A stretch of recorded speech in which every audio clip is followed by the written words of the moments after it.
자, 지금 시작할까요? 들어갔어요? 예.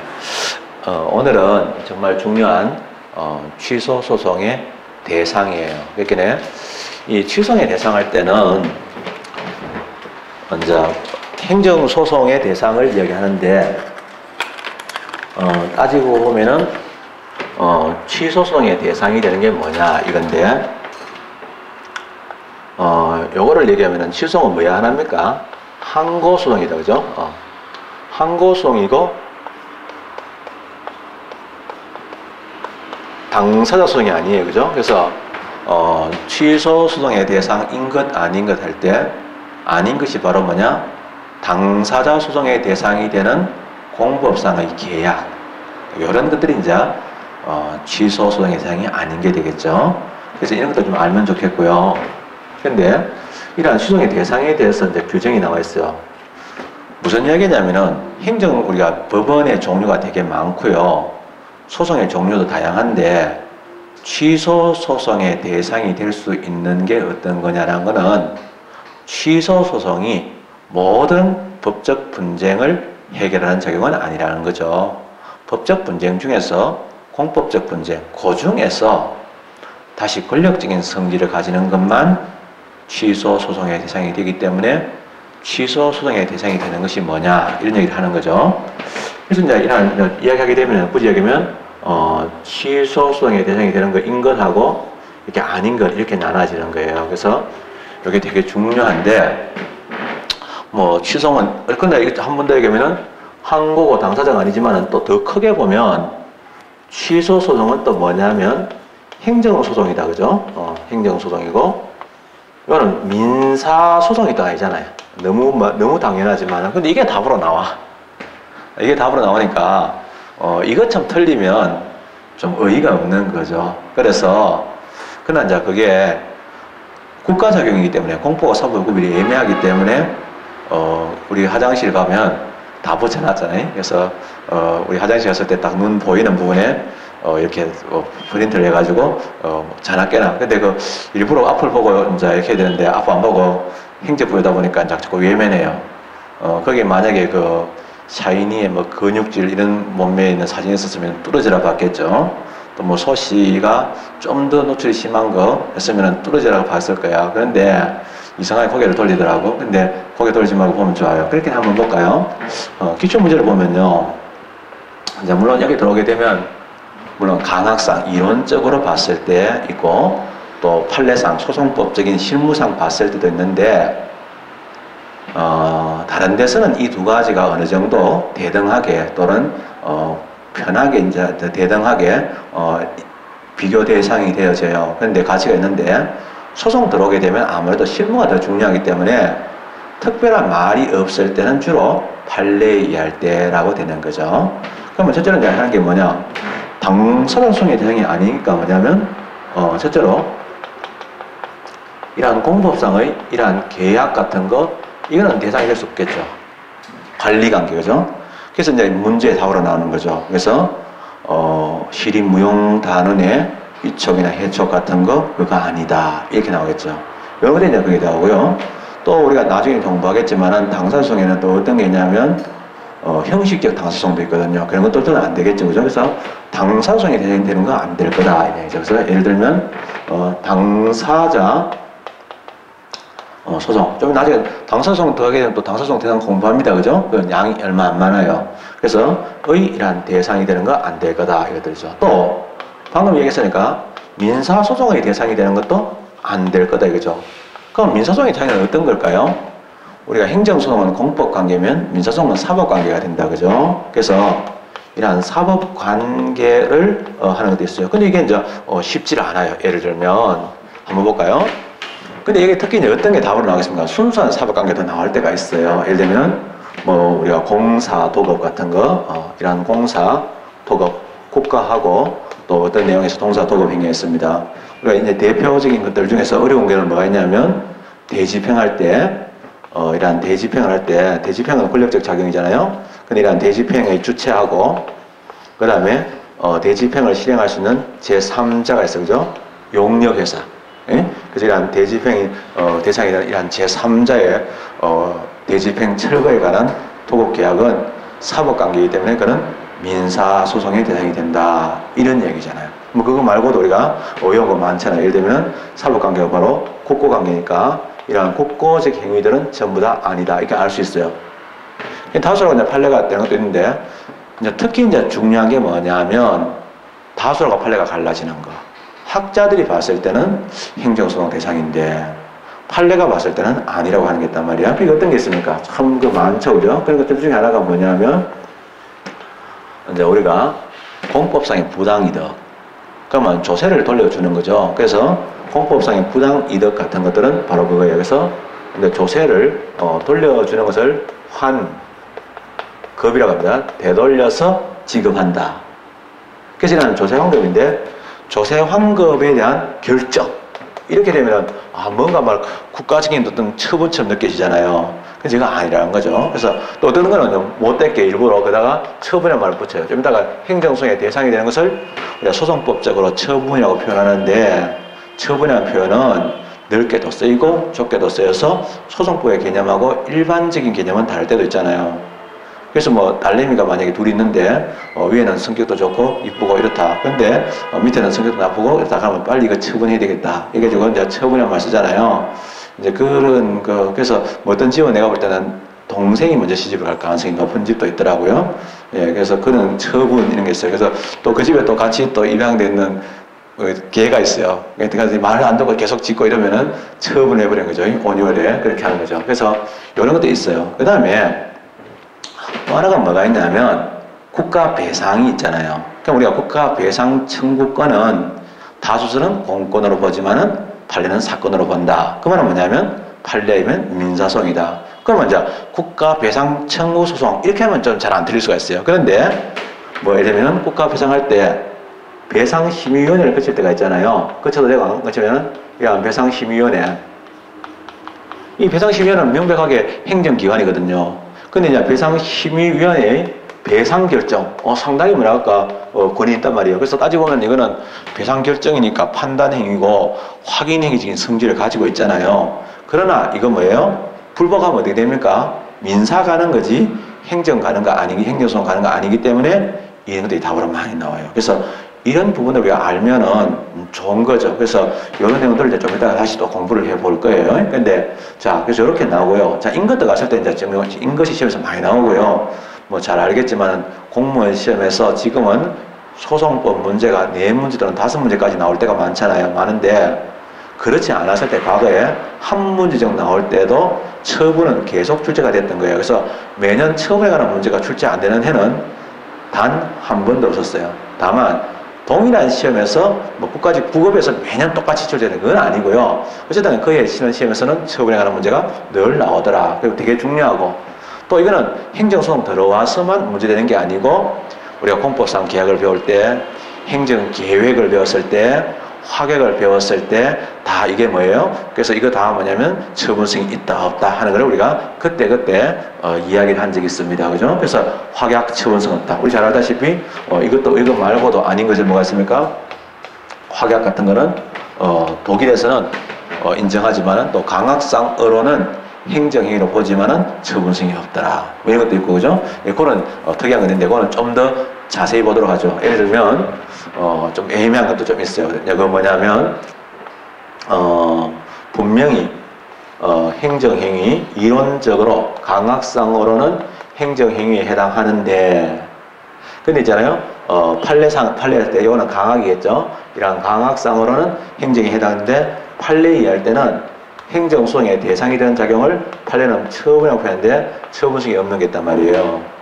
이런 거는 좀 더 어렵잖아요. 그죠? 그런 것들이 어떤 게 있을까 하면은 우리가 일단은 제일 먼저 들 수 있는 게 유명한 것부터 하면은 통고처분이 있어. 그죠? 이 통고처분. 세관장의 또는 세무상의 통고처분. 이거 아니고요. 또 이러한 검사의 기소나 이러한 불기소 결정, 공소제기, 기소나 불기소 같은 것도 이거는 처분성이 없다. 그리고 이제 우리가 이러한 이러한 과태료를 이렇게 결정했을 때, 그 결정에 불복을 하게 되면, 소송으로 가긴 가는데, 소송으로 가는데, 법원으로 가죠. 정확히는 재판으로 가는데, 과태료 재판이지 행정소송의 대상이 되지는 않는다. 뭐 이런 것들이 있습니다. 이런 내용들도 이제 답으로 많이 나올 수 있어요. 그래서 이거는 뭐 일단은 뭐 우리가 공무원 하면서 이게 대한 분쟁이 발생했을 때 이게 행정소송 가야 될지 민사 가야 될지 취소이 가능한지 안 한지를 판단할 줄 아는 능력은 있어야 되겠죠. 실무적으로도. 그래서 이론적으로도 중요하지만은 또 실무적으로도 상당히 중요한 내용이고 또 학설하고 판례가 상당히 뭐랄까 겹치지 다른 견해를 갖고 있는 부분이 많기 때문에 문제로 내는 것을 되게 좋아하는 편입니다. 그래서 우리가 이거 좀 더 자세히 알면 좋겠죠.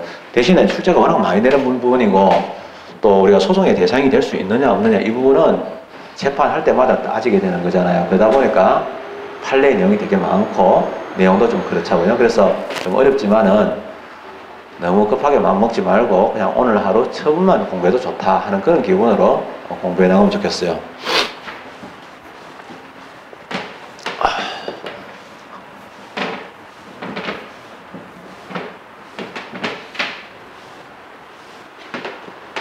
자, 그러면 이제 행정소송의 대상할 때 이제 처분인 것에 대해서 우리 소송법에서는 어떻게 규정하고 있나 이게 상당히 좀 중요해요. 즉, 예를 들면 행정소송법에서 밝히 명문 유명한 문장의 뜻은 아니고요. 유명한 문장 할 때 명하고 다르잖아요. 명문이라는 말은 여러 가지가 있습니다. 그래서 돌에 새기는 것도 명문 글자가 또 다 달라요. 명문이 있는데 명문 구체적으로 표현하는 것들인데 이게 시험에서 나왔어요. 해석상으로는 같은 의미라도 명문의 규정, 즉 소송부에 있는 내용과 일치하는 내용이 어떤 거냐 해가지고 명문을 물어요. 그럼 무슨 법학이 조문을 해석하는 거지 조문을 외우라는 그런 문제가 어떻게 가능하냐? 가능할 수 있어요. 왜냐하면 워낙 중요한 내용이기 때문에 가능한데 여러 번 출제된 적이 있습니다. 자, 행정소송법 제19조 오늘 783페이지 하고 있습니다. 그래서 앞으로 뭐 제 생각으로는요.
취소의 대상에 대해서 이제 표현이 나와 있습니다.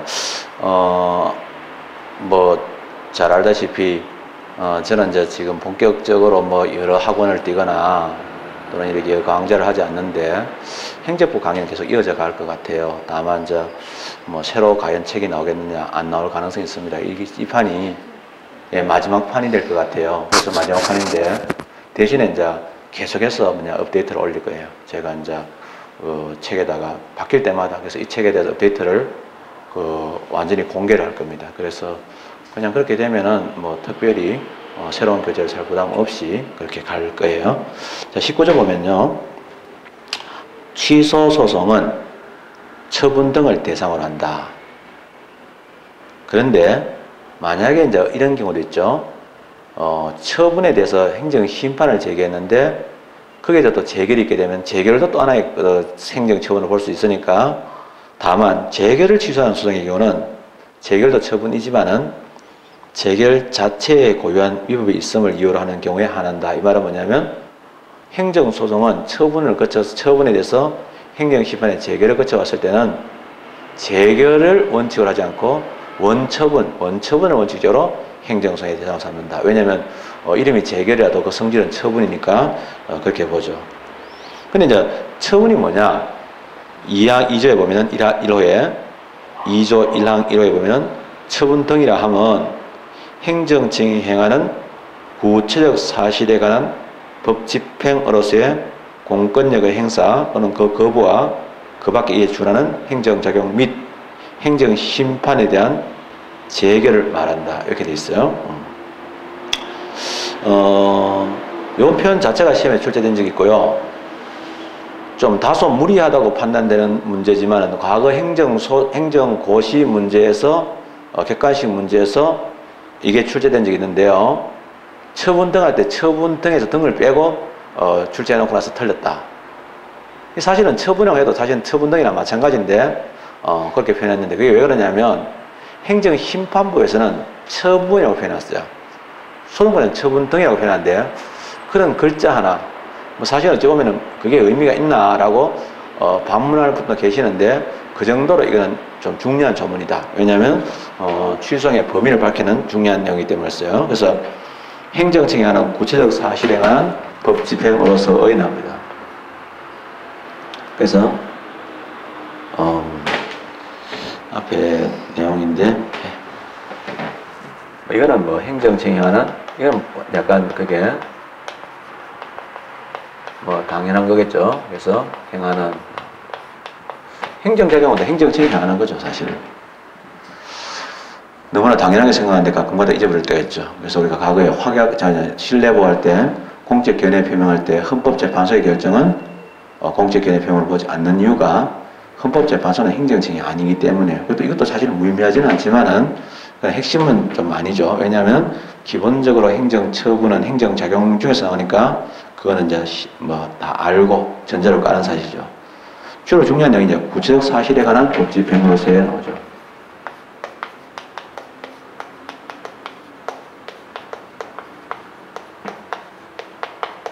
구체적 사실에 관한 이런 법 집행으로서의 나오거든요. 이게 되게 중요합니다. 구체적 사실이라는 게 어떤 거냐면 도로교통법에서 신호를 위반하면 뭐 얼마의 범칙금을 불린다 또는 어떤 처분을 내린다 이랬을 때 그거는 이제 가정이잖아요. 만약에 그렇게 된다면이지 현실의 세계는 아니죠.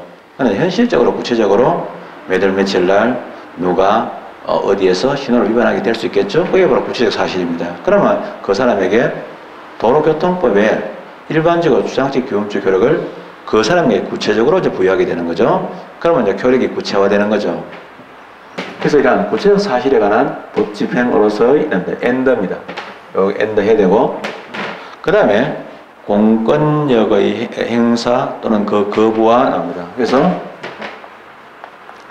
이러한 공권력을 행사하는 거죠. 이건 적극적인 거죠. 권력적인 작용, 저세를 부과한다. 이것도 바로 공권력 행사, 또는 이것도 있지만은 이거는 적극적으로 행사하는 거고요. 거부하는 건 소극적으로 행사하는 거죠. 거부하는 건. 그래서 거부 포함됩니다. 거부와 나오죠. 거부와 그 밖에 이에 준하는 행정작용이다.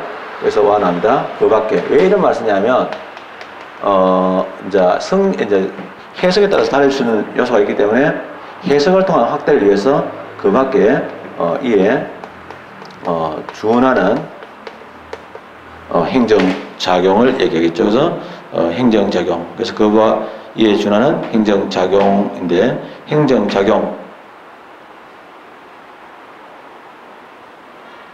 및 행정심판에 대한 제기죠. 그래서 행정작용하고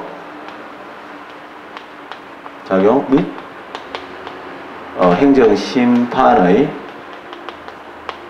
행정심판위원회가 행정심판했을 때 이러한 재결을 말한다. 이렇게 많이 나오죠. 재결을 말한다. 이런 얘기입니다. 이런 이야기를 하는데 뭐 상당히 중요한 말들이 되게 많은데 행정심판에 재결이 이제 포함되는 거죠.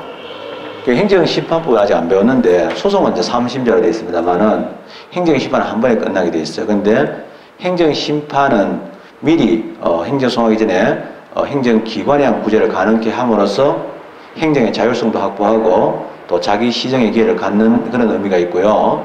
또 국민 입장에서는 뭐냐면 돈을 좀 적게 들이고 할 수도 있는 이런 측면도 있어요. 그게 이제 이런 행정심판의 재결에 관한 내용인데, 그래서 그런 구제 기능을 갖고 있는데, 행정심판의 재결인데, 이건 사실은 행정심판은요, 이거는요, 행정소송의 대상은 되지만은 행정심판의 대상은 되지 않아요. 행정심판은 한번 재결이 나왔을 때 2심, 3심이 없어요. 그래서 행정심판은 원칙적으로 재결 그 자체에 대해서는 또다시 행정심판을 제기하지는 못하게 돼 있어요. 이걸 보고 뭐냐? 재심판 금지의 원칙이라 그래가지고 그런 원칙이 있습니다. 예외도 물론 있지만 원칙은 안 되는 거죠. 근데 이제 구체적 사실에 관한 법 집행이 뭘까 하게 되죠. 그래서 그건 뭐냐면 법 집행이라는 말 자체가 법적인 효과를 구체화시킨다. 법적 효과가 뭐냐면 일반적으로 추상적인 규모의 효과로죠. 모든 국민에 대해서 언제 어디서나 될 수 있는 가능성이 추상적인 거죠. 그러니까 예를 들면 지금 이 교실 안에 KBS의 공중파가 들어와 있으니까 TV를 켠다면은 TV를 볼 수 있는 가능성입니다. 그게 이제 시청 가능성이죠. 그게 일반 추상적 효력이고 구체화시키는 거는 TV 수상기 세대를 갖다 놓으면은 작동을 시켜서 그러면 이게 들어있는 전파를 다시 구체적인 소리와 색깔로 이렇게 빛으로 바꾸어 주겠죠. 이 바꾸는 기능을 하는 게 바로 뭐냐? 행정행위예요. 행정행위에 통해서 이제 구체적으로 우리가 소리를 듣게 되고 또 화면을 보게 됩니다. 그래서 사이의 말춤도 보고 그렇게 되는 거잖아요. 몇 년 전의 얘기지만은, 그죠? 하여튼 간에 그런 얘기 있어요. 그래서, 법 집행인데, 그럼 이런 법 집행은 뭐냐면, 알고 보면, 구체적 사실은 법 집행은, 만약에 무허가 건물이 존재한다. 그럼 그에 대해서 구체적으로 특정한 사람에게 그 무허가 건물을 철거하십시오. 철거해야 하라. 이렇게 명령을 드립니다. 그러면 특정한 사람이 개별적으로, 구체적으로 이제 철거할 의무가 발생하게 되는 거죠. 요걸 우리가 뭐냐? 법 집행이라고 표현해요. 근데 그렇게 했는데 이 사람이 또 안 해요. 그러면 어떻게 됩니까? 다시 때려 부십니다. 그 더 구체적이죠. 이렇게 해서 이제 점점 구체적인데요. 그래서 구체적 사실에 관한 법 집행이라고 할 때는요, 이런 것들은, 이러한 구체적인 법률행위도 있고요. 아까 전에, 특정한 사람에게, 건물을 철거하라는 이것도 가능하고, 구체적인 사실행위도 있어요. 사실행위는 더 구체화된 거죠. 현실화된 거죠. 근데 이제 문제는 이런 건데, 공권력의 행사 또는 거부인데 행사는 적극적인 거, 거부도 소극적인데 성질은 공권력이란 말이에요. 그래서 이거는 성질이 뭐냐면 권력적인 작용이라는 거죠. 이러한 권력적인 작용이지 공법상 계약처럼 비권력적인 이런 작용은 포함이 안 된다 이 말이에요. 그래서 공법상 계약이나 비권력적인 사후행위 이런 거 다 포함이 안 된다. 그 다음에 그 밖에 준하는 나옵니다. 이거는 여지를 남기는 거죠. 이런 해석을 통해서 처분의 범위를 확대할 수 있는 여지를 남기기 위해서 등 이런 말을 쓰게 됩니다. 그리고 행정심판의 재개를 포함한다. 이런 말이에요. 그럼 이 내용을 한번 정리를 해보면 한마디로 얘기하면 권력적인 성질이 있는데 권력적인 법률행위 하고 이런 권력적인 또 하나 더 다시 쓰겠습니다. 권력적인 사실행위를 대상한다. 그러니까 취소송의 대상은 꼭 법률행위나 사실행위에 한정하지 않고 권력적인 작용은 다 포함된다 이거든요. 근데 이제 권력적인 법률행위인데 법률행위 종류는 공법행위도 있고 사법행위도 있는데 사법행위는 다 비권력적이지만은 공법행위는 권력적인 공법행위도 있고 비권력적 공법행위도 있거든요. 근데 권력적인 법률행위는 뭐냐면은 권력적인 공법행위가 그게 들어가요. 근데 우리가 이런 권력적인 공법행위는 뭐냐? 바로 강학상 행정행위예요. 행정행위를 권력적 공법행위거든요. 그래서 행정행위하고 권력적인 사실행위. 예를 들면 상대방이 뭐 반대를 하더라도 갖다 때려 부시는 거죠. 뭐 무가 건물이 존재한다. 철거하라고 명령을 내리는데 상대방이 철거하지 않았다. 내가 생각할 때는 미관에도 문제가 없고 괜찮다. 이렇게 생각해가지고 걔네가 달랐을 때 국가가 일방적으로 하게 되죠. 그래서 이러한 것들이 바로 이러한 대집행, 무가 건물을 때려 부시는 대집행의 이러한 실행, 이런 작용들이 다 뭐냐면 그런 내용에 들어가게 돼 있어요. 그래서 이제 권력적인 사실의 대표적인 것이 뭐냐면 우리가 행정 강제 같은 것들이 들어가죠. 그래서 행정 강제 이런 작용들이 이제 대표적인 작용입니다. 그래서 이론적으로 얘기하면 이제 권력적인 공법행위하고 권력적인 사실행위가 처분에 들어간다. 근데 이거는 이론의 문제고 구체적인 명문의 표현은 이렇게 돼 있다. 그래서 어떤 문제에서는요, 처분에 대한 수동법의 명문의 규정이 아닌 걸 골라가지고 답으로 권력적 공법행위와 권력적 사실행위 이렇게 가지고 틀렸다. 해석상은 맞는 얘기인데 틀렸다 이렇게 이야기를 한다는 거죠. 이렇게 이야기하는 게 취소행 이상입니다. 따라서 권력적인 작용은 다 되는 거죠. 근데 그렇게 따지고 보면 이제 우리가 한 번 더 얘기하면은 이론적으로 강학상 이론상의 행정행위가 있어요. 자, 이러한 강학상 행정의 개념이 있는데 강학상 행정에는 권력적인 공법행위를 얘기합니다. 그러나 권력적 사실은 강학상의 행정은 아니에요. 그런데 우리가 행정소송법에서 말하는 이런 행정소송법에서 말하는 처분 있죠. 이러한 처분은 요 두 가지가 다 되는 거예요. 그러니까 소송법의 처분의 개념이 강학상의 행정의 개념보다 더 넓다 하는 이야기가 시험의 주제가 됐어요. 당연하죠. 근데 이게 이제 왜 그렇게 나오냐면 원래 행정행위라는 개념 자체는 왜 만들었냐면 과거에 독일에서 뭐냐면 행정소송 제도가 마련됐으니까 이제는 행정자공에 대한 위반행위로 인한 피해는 구제를 다 받을 거라고 기대했는데 독일에서는 행정소송의 범위 즉 취소소송의 대상이 되는 것을 처분할 범위를 열기주의를 해가지고 자기들이 적어놔서 나열한 것만 행정소송이 가능하게 하니까 학자들이 이거는 성질상 행정소송의 대상이 될 수 있는 작용이라고 이야기한 게 행정행위거든요. 그래서 원래는 뭐냐, 열기주의 시대 때는 행정소송의 범위보다 더 넓게 행정행위가 더 개념이 넓었는데 지금은 도로 이제 행취소송 이상은 뭐 우리가 구체적으로 이렇게 열기를 하지 않고 구체적인 사실에 대한 법 집행으로서의 공권적 행사 또는 그 거부와 그 밖에 준하는 행정작용이라고 넓게 해석하고 있어요. 그래서 현재 이러한 행정소송은 첫째로 뭐냐, 개괄주의를 규정하고 있어요. 개괄주의를 규정하고 있고 개괄주의를 규정했다. 그래서 우리 행정소송은 열기주의가 아닙니다. 그래서 지금 뭐냐면 강학성 행정의 개념보다는 소송법상의 처분의 개념이 더 넓다는 거죠. 그래서 이런 행정소송법상의 처분의 개념이 더 넓다는 거죠. 이건 더 좁다는 거죠. 좁고 그러니까 이 개념이 똑같지 않은 쪽에서 이원적이다 이렇게 표현합니다. 그래서 두 가지의 어떤 초점에서 이루어진다. 이원적. 그래서 이원적이다 이런 말을 쓰는 거예요. 이런 그 개념 자체를 묻는 문제도 나올 때가 있어요. 구체적인 내용도 들어가야 되겠지만은 그런 게 있더라.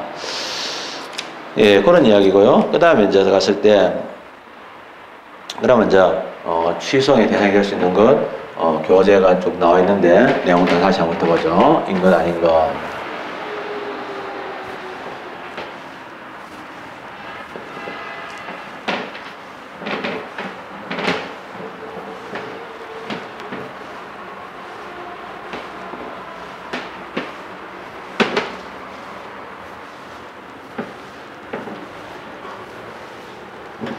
그러면 취소의 대상인 것 들어갔을 때 방금 얘기했듯이 이제 적극적으로 처분하는 거, 처분 또는 그 밖에 거부 처분인데 이러한 인간할 때는 처분도 포함되고 소극적인 처분인 거부 처분도 포함되죠. 이건 뭐 알고 있습니다. 아닌 것 중에 정말 중요한 게 뭐가 있냐면 부작이었습니다. 아무런 처분하지 않은 상태, 즉 아무런 응답이 없는 상태인데 이게 되게 중요하죠. 부작입니다. 그래서 이런 한마디로 하면은 행정청에 신청했는데 그 신청에 대해서 아무런 응답이죠. 응답이 없는, 응답하라. 근데 응답 안 했죠. 그래서 아무런 응답이 없는 그 상태를 부작위라고 합니다. 이거는 아니에요. 부작위는요, 잘 알겠지만, 이거는요, 취소, 소송의 대상이 될 게 아니고, 같은 항고지만은, 부작위, 위법, 확인 소송이죠. 이런 부작위, 위법, 확인 소송의 대상이 될 수는 있지만은 안 된다. 근데 그러면, 취소 소송은 취소할 수 있는 처분만 되지 않을까요? 그건 아니에요. 이러한 처분이면, 이러한 처분의 내용이, 예를 들면 그것이, 무효인 처분, 무효인 처분도 포함이 됩니다. 물론 취소할 수 있는 건 말할 것도 없고요. 왜 그러냐? 무효인 처분은 무효동 확인소송의 대상이 돼야 되는데 왜 이게 그러냐 할 때 다 둘 다 할 수 있는 이유가 우리가 소송에서 판결이 나오기 전까지는 심리를 하기 전까지는 이게 무효인지 취소인지 알 수가 없는 거잖아요. 그리고 이제 사실은 무효하고 취소는 둘 다 위법한데 하자가 중대하고도 명백한 것만 무효로 보고 하자가 중대하지만 명백하지 않거나 또는 명백하지만은 중대하지 않는 이런 내용도 있겠죠. 그런 거 다 포함해서 다 아닌 걸로 보거든요. 그래서 상대적 개념이에요. 그래서 무효인 처분도 가능합니다. 그래서 소송을 제기할 때 나는 무효라고 생각하지만은 그러나 만약에 하자가 중대하고도 명백하다고 생각하는데 판사가 법원의 입장이 달라가지고 그렇게 안 보신다면 취소 판결이라도 내어주십시오 하는 소송이 있어요. 그게 바로 뭐냐? 자기는 무효죠. 그래서 이러한 무효를, 이러한 선언해달라는, 이 선언은 판결입니다. 무효이라는 판결, 무효를 확인해달라는 얘기죠. 무효 판결해달라는 그런 취지의, 취소소입니다. 그래서 이 사람은 무효 판결을 얻기 위해 가지고 이 처분의 하자가 중대하고도 명백하다는 것을 입증하기 위해서 했는데 법원에서 보니까 위법하고 중대하지만은 명백하지는 않다라고 할 때는 기각하지 말고 그러니까 각하지 말고 취소 판결을 내주십시오 하는 것이죠. 예, 가능하다. 그래서 무효의 경우는 가능할 수도 있다. 이것도 이제 알면 좋겠죠. 그래서 이제 그런 내용들이 나오는데 교재에 보면 이론적인데 처분의 범위 사실행위 될 수 있나? 사실행위 중에서는 권력적인 사실행위도 되고요. 비권력적인 사실행위는 비권력적 사실은 되지 않겠죠. 또 거부 처분 됩니다. 그죠? 또 무효인 처분 되는 거죠. 그리고 개별 추상적 규율인데요. 개별 추상적 규율이 바로 일반 처분인데 일반 처분도 취소 소송의 대상이 될 수 있다. 물적 행정에는 일반 처분의 한 종류죠. 될 수 있다. 제3자 효가 있는 직무명령인데 제3자 효가 있는 직무명령에 대해서 할 때 제3자가 인정된다면 이것도 포함될 수 있다. 예비결정, 우리가 다단계 결정에서 첫 번째 결정되죠. 예를 들면 원자로에 대한 부지에 대한 사전 승인이나 폐기물 처리장에 대한 적정 통보 또는 부적정 통보 같은 것들이 바로 예비적 결정으로 볼 수 있는데 그런 것들도 인정이 되는 게 있고요. 행정의 부과는 잘 알다시피 독립에서는 취소소송에 대응이 되는 것은 부담밖에 없어요. 부담밖에 없지만은 나머지는 주된 행정과 같이 하는 것은 가능하고 따로 분리하는 것은 가능하지 않다. 그리고 행정입법도 여기서부터 이야기 좀 해보면은 부관의 경우는 잘 알다시피 무조건 된다 안 된다가 아니라 부관의 경우는 이러한 부담은 되지만은 부담이 아닌 부담 이외의 부관은 되지 않는다. 그러나 정확하게 얘기하면 부담 이외의 부관이 안 된다는 얘기는 부담 이외의 부관 그것만 딱 떼가지고 독립해가지고 취소소송 대상이 되지 않는다는 거지. 독립해가지고 안 된다는 거지. 이걸 나중에 있잖아요. 주된 행정이죠. 주된 행정위를 취소하면서 주된 행정위를 취소하면서 같이 일하는 부관의 하자를 다투는 거 그거는 가능하죠. 독립해서 안 되는 거지. 왜 안 된다. 그런 내용들. 그래서 독립한 결정은 안 된다. 이런 것들이 나오죠. 행정입법도 마찬가지죠. 행정부가 정한 행정입법 그 중에서도 이제 보통 법규 명령이 이제 문제되겠죠. 국민에 구성이 있는 법규 명령 같은 것들이 이제 문제되는데 행정입법은 잘 알다시피 그 성질이 원칙적으로 뭐냐면 법이니까 일반 추상적이에요. 그래서 모든 국민에 대해서 언제 어디서나 이렇게 효력이 발생합니다. 이거 안 되죠. 일반 중앙지검은 법 집행이 아니니까 구체적 사실에 관한 법 집행이 안 되니까 안 되는데, 예외적으로 행정입법은 주장적 효력이 발생하는 거지만은 예외적으로 특정한 경우에는 구체적인 법령에 있어서 바로 구체적인 효력이 발생할 수 있는데, 그걸 보고 뭐냐, 처분적 법령이라고 하더라. 뭐 예를 들면 우리가 유명한 경기도죠. 이란 경기도의 이란 그 경기도 가평군 상색초등학교 두밀리 분교죠. 이란 분교장을 폐교시키는 이런 폐교에 관한 경기도 조례는요, 이거는요, 그거 자체가 어떤 일반적으로 모든 경기도 주민이 언제 어디서나 지켜야 되는 게 아니라 특정한 거에 대해서 구체적인 효과를 발생하니까 처분적 법령은 가능할 수 있다. 그래서 원칙으로 안 되지만은 처분적 가능하다. 그 다음에 행정심판의 행정심판에서 재결 같은 것도 원칙으로 안 되잖아요. 그래서 원칙으로 안 되고, 예외적으로, 예외라는 것은 뭐냐면, 재결 그 자체에 하자가 있을 때, 즉, 재결의 내용은 어떤 처분에 대해서 취소해달라, 또는 뭐 이런 얘기인데, 처분의 내용이 위반이니까 취소해달라 할 때, 법원에서 처분의 내용이 위반하지 않으니까 취소 못 해주겠다? 이렇게 재결이 나올 수도 있어요. 근데 문제는 그 안에는 처분의 위법성에 대한 행정심판위원회의 판단이 포함되어 있는데, 포함돼서 하나의 재결이 존재하는 거죠.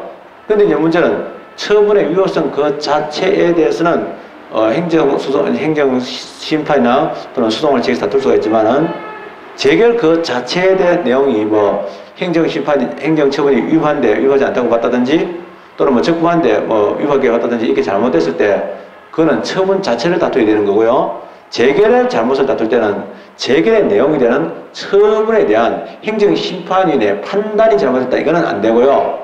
판단하는 과정에서 당사자를 참석 안 시켰다든지 하는 그런 내용도 있죠. 그래서 그건 재결 그 자체죠. 재결 그 자체란 말을 재결의 고유한이라고 표현해요. 그래서 처분하고 무관한 이 뜻이에요.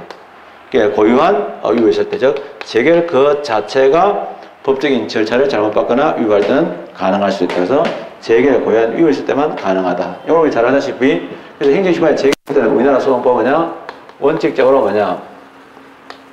원래 원처분을 기준한다. 그래서 원처분주의입니다. 원처분주의가 절대적인 진리는 아니에요. 나라마다 재결을 또 대상으로 삼을 수도 있는데, 뭐 행정소송의 제기기간의 계산이라든지 이런 등등을 계산해 보니까 이게 더 낫겠다. 이런 얘기죠. 그래서 예외적으로는 뭐냐면, 예외적으로는 재결주의가 있습니다. 재결주의. 그래서 우리가 아무 말 따르고 주의란 말을 붙이게 되면 원래는 원칙적이라는 뜻이에요. 그러나 이때 이제 주의란 말은 예외적일 때 주의는 그냥 프린시플 오브니까 이 재결에 관해서는 원칙적으로 행정소송의 대상으로 삼을 수가 없다 하는 이런 얘기를 하고 있는 거죠. 그 다음에 이제 판례상 처분성이 이제 긍정된 것, 부인된 것인데, 이런 이제 분류에 대해서는 선생님이 두 가지로 분류하고 있는 거죠. 그래서 분류하고 있는데 중복되는 면이 있는데, 이 두 가지 분류 자체가 상당히 의미가 있는 거니까, 사실은 비슷한 성질의 내용이라도 실질적으로 이렇게 처분성 인정 여부가 달라질 수 있다 이건데요. 되게 중요한 내용들이죠. 그래서 한번 보면 786페이지에 판례상 처분성이 긍정된 것, 법원이 처분성 인정한 거 있죠. 감사원의 재심의 결정, 감사원의 징계 요구에 의한 징계 결정 나왔는데, 징계 요구에 의한 이거는 아무 의미 없어요. 징계 결정을 처분성 인정한 걸로 봅니다. 그러나 같은 결정이라도 심사 청구에 대한 감사원의 결정 및 통지 처분, 즉 통고 처분할 때 나오는 얘기인데, 감사원으로 빠져나가는 경우도 있어요. 이런 경우는 이제 그런 것들은 판례상 처분이 인정이 안 된다. 주의해야 되죠. 그 다음에 행정계획에서 도시계획결정이나 또는 폐기물 사업 허가 전의 사업계획에 대한 부적정 통보가 나오는데, 그거는 처분성이 긍정됐어요. 그러나 실질적으로 만약에 예를 들면 폐기물 처리업자가 사업계획에 대해서 이제 적정 통보를 또 부적정 통보를 받은 다음에 행정계획을 변경해달라고 신청했는데 행정부에서 안 들어줬다. 그런 거는 처분성 인정 안 된다. 그래서 주의해야 되고요. 입찰이라는 것은 잘 알다시피 이제 우리가 사인들이 뭐 회사라든지 또는 개인들이 국가가 하는 그런 사업에 대해서, 즉 공사 도급에 대해서 공사 도급을 받을 수 있는 또는 물건을 팔 수 있는 이런 것들을 얘기하는데, 그 자체가 이제 제한되는 경우는 국민의 영업의 자유를 제한하는 그런 요소가 있는데 국가기관이 만약에 어떤 국민에서 입찰 자격에 대한 입찰 자격을 제한하는 조치를 취하면 국가기관이 그런 것을 하게 되면 그거는 처분서 인정되지만 공기업의 경우는 처분 인정 안 된다. 공기업인 조폐공사라든지 어떤 도로공사 이런 데서 입찰 자격에 대해서 제한을 하면 그거는 그렇다는 거죠. 뭐 한전에 납품하는 품목 같은 것도 마찬가지입니다. 그런 것들은 단순한 사업적인 요소로 보죠. 그래서 오른쪽에 한전사장, 한국전력이다. 한전사장의 부정영업죄에 대한 입찰 참가 자격을 제한하는 것. 여기 있습니다. 그래서 한 번 더 얘기하면 입찰 자격 참가 제한 같은 경우는 그 입찰 자격에 대한 참가를 제한하는 것이 국가의 경우는, 즉 행정기관인 경우는 처분성이 긍정하지만 공기업의 경우는 처분성이 인정되지 않는다. 그 다음에 이제 대집행 계고, 강화상 행정이죠. 대납 처분을 하는 체납 처분하는 공매는 공포상 되니까 행정이 맞습니다. 권력적인 사실행위로서 압류나 대집행도 포함됩니다. 근데 공매 통지는 틀렸죠. 왜냐하면 공매 통지는 처분성이 있나 없나? 물론 있을 수 있는 거죠. 그러나 이런 주의를 해야 되죠. 만약에 공매 통지가 뭐냐면 어떤 사람이 체납된 그 재산이 있어가지고 세금이 체납됐다? 그럼 그 집을 국가가 이제 압류해가지고 공매를 할 때 바로 공매 처분은 이제 그 물건을 파는 거고요. 즉 낙찰 받은 사람에게 넘기는 거고, 그거 말고 원래 그 빚쟁이, 즉 원소유자한테 매달 며칠 날 공매 처분하니까 와가지고 봐라 하는 얘기죠. 왜냐하면 그 팔리는 가격에 따라서 이 사람이 자기의 어떤 채무를 좀 더 질 수도 있고 덜 질 수도 있는데, 그럼 그 절차가 제대로 잘 돼가지고 가격이 비싸게 팔리게 되면 자기한테 유리할 수 있는데, 만약에 법원의 잘못으로 인해서 그렇지 못했을 때를 감시를 하기 위해서 만든 제도입니다. 그래서 이는 공매 처분하고 다릅니다. 공매 처분은 처분성이 당연히 있는데 공매 통지가 되는데요. 공매 통지가 행정소송의 대상이 될 수 있느냐? 이거는 별개의 문제입니다. 왜냐하면 공매 통지는요, 우리 판례가 어떻게 이야기하게 되냐면, 자, 이거는 어때까지나 채무자에게 자기 재산이 정말 공정하게 제대로 잘 팔리느냐를 확인시킬 수 있는, 감독할 수 있는 기능이기 때문에 공매 통지는요, 공매 통지의 하자가 있다. 하자는 바로 뭐냐? 그건 행정소송의 대상이 되는 공매 처분의 하자로 인정합니다. 즉, 그건 공매 처분이 잘못됐다. 이렇게 보는 거예요. 하자, 즉, 위법성을 인정합니다. 그래서 이제 공매 처분인데, 공매 처분의 하자인데, 공매 처분 중에서 공매 처분을 하는 행정이거든요. 그 중에서 어떤 요소냐면, 국민에게 알렸어야 되는데, 안 알려줬다. 이런 얘기죠. 그래서 이거는요, 굳이 따지면 이제, 이런 공매 처분은 절차상의 하자가 됩니다. 그래서 절차상의, 공매 처분의 절차상의 하자의 한 부분이죠. 한 일부분이다. 그래서 우리가 행정이라 할 때는요, 잘 아시다시피 주체에 관한 요건, 또 내용적인 요건도 있고, 절차나 형식도 있는데, 이건 형식 요건, 절차상 요건을 흠결했다 이 말입니다.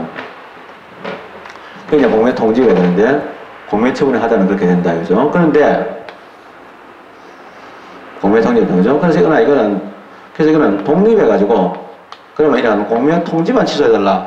이런 독립해서, 취소의 대상이 되지는 않아요. 즉, 공매 처분만, 보통 아무 말 따를 때 행정소송의 대상이 되는 처분이란 말은 그것만 가지고 행정소송을 제기할 수 있느냐라는데, 독립한 취소소송의 대상은 되지 않는다. 즉, 공매 통지 자체는, 취소소송의 대상이 되지는 않는다. 이렇게 봅니다. 그러나, 공매 통지를 하자가 있다는 말은 공매 처분 전체에 대한 절차상의 하자가 존재한다고 보아지는 거죠. 그래서 취소는 가능합니다. 그러나, 바로 이것만 가지고 바로 소송을 제기할 수는 없다. 즉, 공매 통지를 취소해달라. 이런 소송은 가능하지 않다는 겁니다. 그래서 독립하여 취소송의 대상이 되지 않는다. 그럼 이런 게 어떤 건데냐?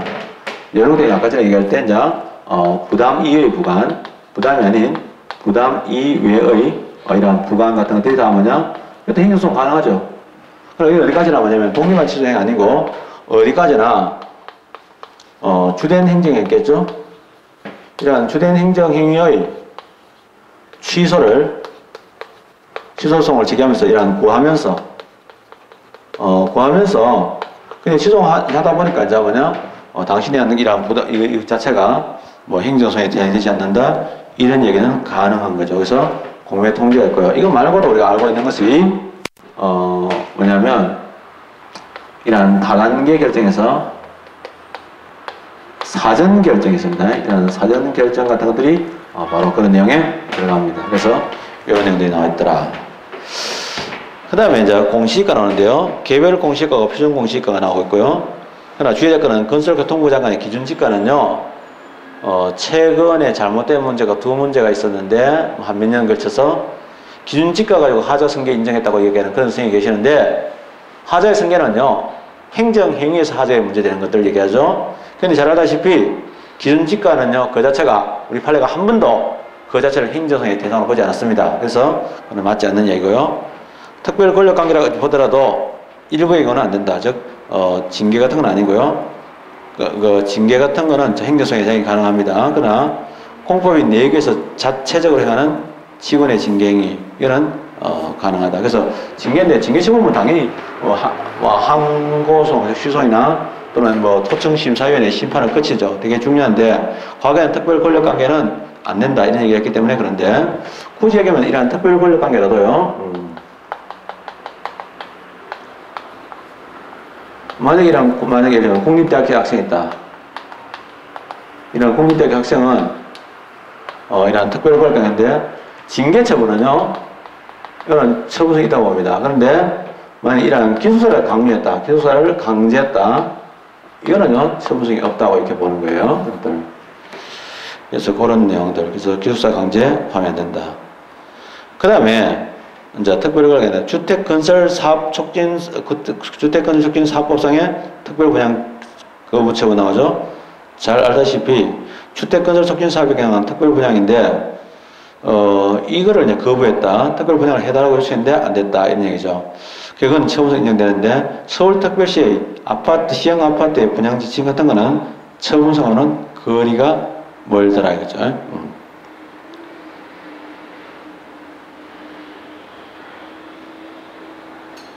그래서 한 번 더 보면요, 분양이란 말은 분할 양도인데요. 이러한 서울시 같은 경우요, 이러한 서울시에 이러한 분양에 대한 지침이 나오죠. 이거는 처분성이 없지만은 LH공사죠. 사실은 이 LH공사인데, 이 LH공사에서의 주택건설촉진법상의 특별분양 거부처분. 그래서 주로 이제 공사입니다. 주로 이런 LH공사인데, 이런 공사에서 돈을 주려고 하는 거죠. 그래서 공사에서 주택건설촉진법상의 특별분양 거부처분, 이것도 이제 그게 처분성이 있다고 보여져죠. 그러나 아파트 분양 지침은 처분성이 없다. 그 다음에 소속장관에 대한 변상명령이고요. 소속장관에 서면 경고가 있는데, 서면 경고는 별거 없고 변상명령이 상당히 심하게 문제될 수 있다. 그 다음에 처분성 있는 명령, 아까 전에 이제 우리가 보통 처분적 법령을 얘기했죠. 처분성이 없는 행정처분 당연히 포함 안 된 거고요. 거부처분 당연하고, 국립교육대 학생에 대한 퇴학처분, 기숙사 강제 이해했고요. 행정계획에서 잘 했죠. 환지계획은 처분성 없지만은 환건계획은 처분성 있다. 그리고 도시기본계획은 처분성 없지만은 도시계획은 처분성 있다. 이런 문제겠죠. 넘어가서 되는 거, 근로기준법상의 평균 임금을 결정하는 것 처분성 있습니다. 그러나 횡단보도에 설치 존폐에 관한 결정을 했을 때는 물론 될 가능성이 높지만은, 그러나 동결정은 행정청의 내부의 의사결정에 불과하기 때문에 그건 안 된다. 이런 얘기고요.